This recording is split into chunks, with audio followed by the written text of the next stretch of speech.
The death of Osama bin Laden has not had much impact on the war in Afghanistan. That's the overall conclusion. It may sound a little counterintuitive since it was sort of, bin Laden who got us there in the first place in many ways.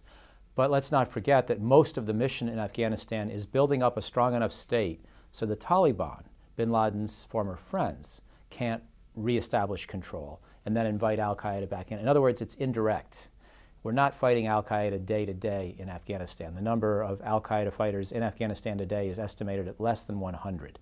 So we're not dealing with an acute, urgent threat from Al-Qaeda in Afghanistan. We're trying to prevent its return once we're done with the job. And that's why it sort of makes sense that despite this great accomplishment of eliminating the top Al-Qaeda leader, we have not really seen any major bearing.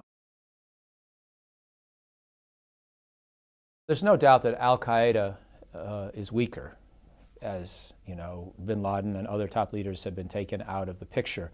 And I don't believe that their successors are as strong. Also, just the way that the successors have to operate, the way bin Laden was operating before his own demise, suggests that they're going to have a much harder time tying things together. But let's not underappreciate their continued resilience either. They just need to get lucky once with one more idea. Anytime they brought down a passenger jet anywhere in the world, it would be seen as a big accomplishment. And they still might be able to do it. So I don't think we should crow about how this threat is, fundamentally gone. But clearly Al-Qaeda as an organization is weaker.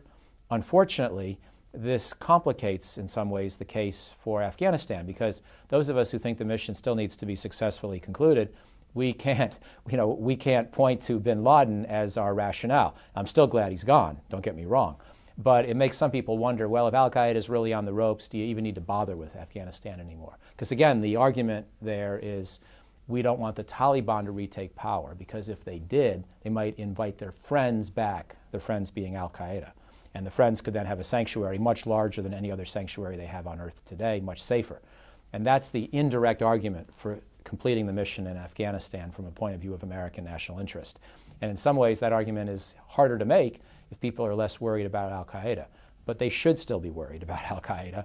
It has a pretty impressive resilience so far, and it's more than just one person. It's an idea, it's a concept, and it's a concept that exists in many parts of the broader world today.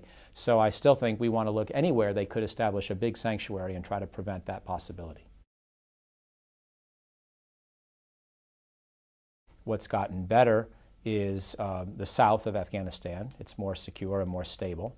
And also, frankly, the north and west of the country are a little bit calmer. There's less of a sense of deterioration.